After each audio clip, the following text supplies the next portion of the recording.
नमस्कार, मी वर्षा. माझ्या चॅनलवर तुमचं स्वागत. घरात जर भाजी नसेल तर तुम्ही काय करता? मी अशी मस्तपैकी भजी बनवून रस्सा भजीचा कालवण करते.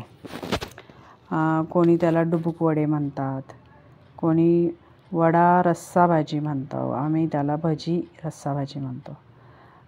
बेसन पीठ असतंच, त्याच्यात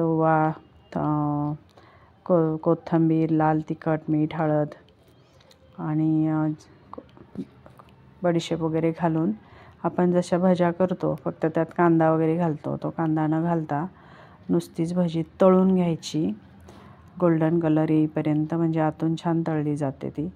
जास्त तेल सोकत नाही, पाणी सोकत नाही रस्स्यात टाकल्यावर. कमी तळलं तर कच्चं पीठ असतं ना, मग ते फुगून येतं. त्यामुळं चांगली तळून घ्यायची, जशी आपण भजी बनवतो तशी. आणि माझ्याकडं फक्त भजीच होती, भजीचं कालवण होतं आज, म्हणून मी त्याच्याबरोबर थोडीशी बॉबी आणि पापड पण तळले.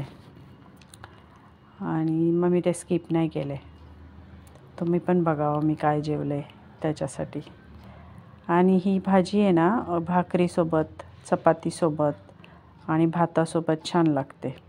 अगदी नुसते पावासोबत पण छान लागते. बाहेर राहणारे लोक कधी कधी भाजी बनवून फक्त पाव वगैरे आणून खातात, त्यांच्यासाठी सुद्धा छान आहे.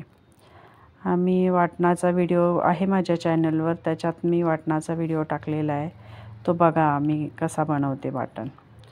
कांदा नंतर मग परत फोडणी घालायची, तेल घालायचं, जिरं, कढीपत्ता, कांदा, टोमॅटो छान परतून घ्यायचा.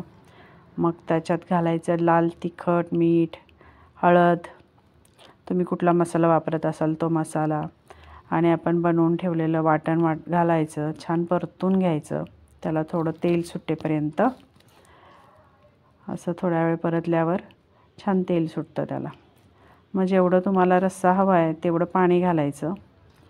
मीठ घातलेलं असेल तर, नाही तर मग थोडं टेस्ट करून कमी असेल तर अजून थोडं घालून घ्यायचं.